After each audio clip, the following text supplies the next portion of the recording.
Hi everyone, welcome to a new episode. আজকের ভিডিওতে আমরা ডিসকাস করবো বাংলাদেশ ভার্সেস শ্রীলঙ্কার ওডিআই সিরিজ নিয়ে।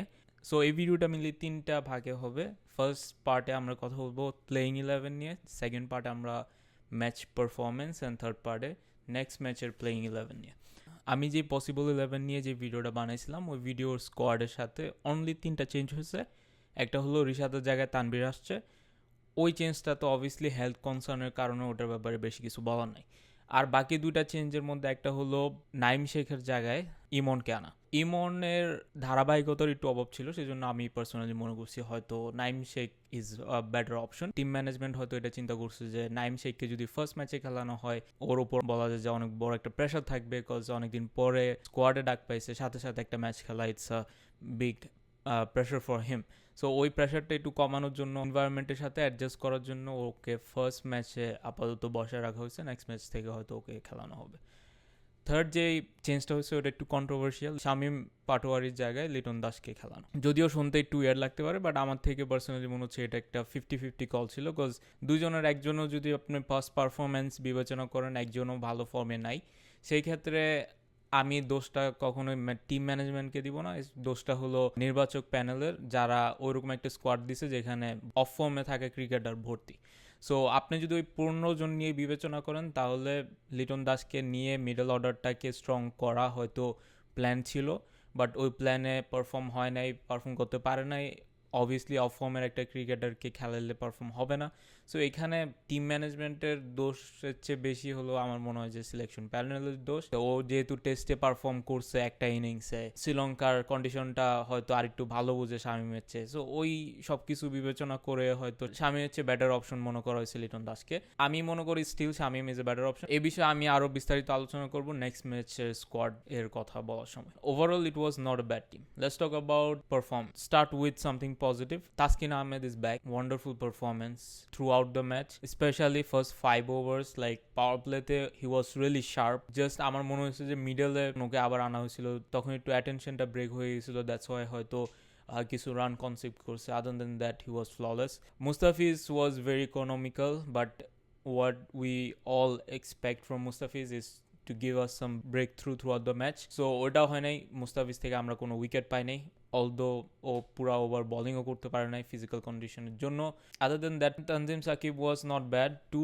Economy was really high, but he took some good wickets, so I would say not bad, but he can do better. Let's talk about spin bowling. Spin bowling এ সবার প্রথমে নাম দিতে হবে তানবীরের।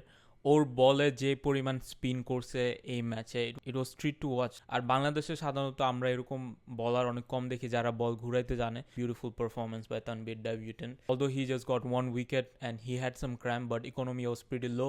So ওই হিসাবে চিন্তা করলে Tanvir also did a great job. তানবীরের পর আমাদের মেহেদী হাসান মিরাজ, দ্য ক্যাপ্টেন। মেহেদী হাসান মিরাজের ক্ষেত্রে আমি ব্যাক করতে চাচ্ছি না, বাট আমি একটা ছোট এক্সপ্লেনেশন দিতে চাই। এক্সপ্লেনেশনটা হলো 32nd ওভারের আগ পর্যন্ত যে 7 ওভার মেহেদী করছে, ওই 7 ওভারে কিন্তু রান দিছে 6 করে অ্যাভারেজ, অ্যান্ড 32nd ওভারের পরে 3 ওভারে রান দিছে 2 করে অ্যাভারেজ। এই চেঞ্জটা হঠাৎ করে কেন হলো? এই চেঞ্জটা হওয়ার কারণ হলো যে 32nd ওভারে শান্তর যে একটা ওভার ছিল, সেই ওভারে কিন্তু ও অনেক ভালো বল করছে, ওর line and length was excellent. ওই ওভারটা মেহেদী হাসানের জন্য একটা রেফারেন্স ছিল। এই পর্যন্ত মেহেদী হাসান কোনো রেফারেন্স পায় নাই, হি ওয়াজ স্ট্রাগলিং। ও যখন 7টা ওভার করে ফেলছে, ওর কোনো রেফারেন্সও ছিল না। ওর মতো করে রাইট আর্ম অফ স্পিনার কেউ ছিল না, লেফট আর্ম অফ স্পিনার যে ছিল তানবীর, ও যে জায়গায় পিচ করতেছে বলটা, ইটস এ ডিফারেন্ট গেম। ওর সুইংটা অনেক ডিফারেন্ট, দ্যাটস ওয়াই ও যে জায়গায় বল ফালায় পার পাচ্ছে অথবা উইকেট পাচ্ছে অথবা ইকোনমি আটকে রাখতেছে, মেহেদী হাসান মিরাজের পক্ষে ওই জায়গায় ফালায় কিন্তু ওই রেজাল্টটা বাইর করা সম্ভব না। শান্ত যখন একটা ওভার করলো, ওই লাইন অ্যান্ড লেন্থে কিন্তু মেহেদী নেক্সট ওভার থেকে বোলিং করা শুরু করলো, পরবর্তী 3 ওভারে মাত্র 2 রান করে দিছে। বাট আমি স্টিল বলবো, as a full time bowler you should perform from the beginning and you should at least adjust with the pitch within like 2 or 3 overs. Batting অর্ডারে Tanzim Tamim was doing excellent job. ওর batting দেখা মনে হচ্ছিল যে একটা reliable option মাঠের মধ্যে আছে, যে বলটা মারা ছিল ওই বলটা মারছে, যে বলটা ছেড়ে দেওয়ার ছিল ওটার রেসপেক্ট দেখাইছে। He was doing well until Shanto got out. Imon also lost his wicket on 16th ball, getting 13 run. 13 রানের মধ্যে 3টা বাউন্ডারি ছিল। আমার কথা হলো যে আপনি যখন ওয়ানডেতে খেলতেছেন you have to think a little bit bigger than this, specially এরকম একটা পিচে যেখানে 200-250 হলো হাইস্ট রান। এরকম একটা পিচের মধ্যে স্ট্রাইক রেটের চেয়ে বেশি ইম্পর্টেন্ট হলো পিচে থাকা। স্ট্রাইক রেট ইম্পর্টেন্ট যাতে নিজের উপর প্রেশারটা বিল্ড আপ না হয়, বাট এক্সট্রা ট্রাই করতেছিল। আদার দেন দ্যাট আর কি বলার, আর তো কিছু বলার নাই ব্যাটিংয়ে। শান্তই রান আউটটা হলো, এরপর সব গড়গড়ায় পড়ে গেছে। ব্যাটিং পারফরমেন্স আমরা সবাই জানি এখান থেকে বেশি কিছু এক্সপেকটেশন রাখা উচিত না। সো নেক্সট ম্যাচে স্কোয়াডের কথা বলার আগে আমি একটা কমেন্টের অ্যান্সার দিয়ে নিই যে ইমন অ্যান্ড নাইম শেখ কেন একসাথে ওরা খেলতে পারবে না। I was thinking the same to be honest. ওদের দুজনেরই খেলানো উচিত, যেহেতু আমাদের আদার্স যে 2-3 ব্যাটসম্যান আছে তাদের ফর্ম ভালো না। বাট আমার মনে হচ্ছে যে টিম ম্যানেজমেন্ট ওই রিস্কটা ফার্স্ট ম্যাচে নিবে না। সামহাউ যদি ওরা ওই পজিশনে পারফর্ম করতে না পারে, ওই ব্লেমটা তো টিম ম্যানেজমেন্টের উপর পড়বে। এখন সময় হয়েছে ওই রিস্কটা নেওয়ার। We need someone who can perform. Tanzin Tamim, Emon দুজনই অনেকদিন ধরে ওপেনিং করতেছে। তো আমার মনে হয় যে ওদের ওপেনিং পেয়ারটা ব্রেক করার দরকার নাই। থার্ড পজিশনে আমার মনে হয় যে নাইম শেখকে ইন্ট্রোডিউস করা যায়। ফোর্থ পজিশনে থাকবে শান্ত। নাইম শেখ আসার কারণে আমি লিটন দাসকে এখানে স্কোয়াডে রাখতে চাচ্ছি না। লিটন দাস যেহেতু নাই, মেহেদী হাসান মিরাজ যেহেতু উপরে এসে ব্যাটিং করতে পারবে, ও যেহেতু উপরে এসে ব্যাটিং করাটা আরো প্রেফার করে। 6 পজিশনে থাকবে জাকির আলী অনিক, 7th পজিশনে থাকবে শামীম পাটোয়ারি। আমি তাওহিদ হৃদয়কেও স্কোয়াডে রাখার পক্ষে না, কজ তাওহিদ হৃদয়ের ফর্ম অনেক খারাপ চলতেছে। At the same time Shamim পাটোয়ারিকে রাখার আরেকটা কারণ হলো একটা বোলিং অপশন বাড়া।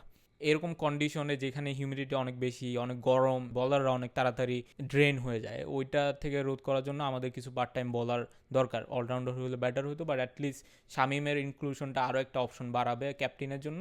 সো আমার মনে হয় যে 100% শামীমকে টিমে রাখা উচিত। এবার কথা বলি বোলিং অর্ডার নিয়ে। তাসকিন তো first choice. Taskin and Tanzim Sakib দুজনই ভালো পারফর্ম করছে and they are in a good shape till now. Tanvir যেহেতু আগের ম্যাচটা ভালো করছে, ও নেক্সট ম্যাচে খেলাবেই, এটা নিয়ে কোনো ডাউট নাই। লাস্ট যে আরেকটা বোলার মুস্তাফিজের বদলে হাসান মাহমুদকে নেওয়া যেতে পারে, যেহেতু মুস্তাফিজ একটু ফিজিক্যালি আনফিট, 10 ওভার পুরো করতে পারবে নাকি ওটা নিয়ে পুরোপুরি শিওর না। যদি ফিজিক্যালি ফিট থাকে অবভিয়াসলি মুস্তাফিজ, বাট মুস্তাফিজ যদি ফিজিক্যালি ফিট না থাকে Hasan Mahmud will be a better option, because ও শ্রীলঙ্কার কন্ডিশনে অলরেডি খেলছে। মুস্তাফিজের সবচেয়ে better replacement is Hasan Mahmud rather than Nahid Rana. That's gonna be my squad. Let me know in the comment section তোমার যদি কোনো কমেন্ট থাকে স্কোয়াড নিয়ে অথবা পারফরমেন্স নিয়ে, লেট মি নো।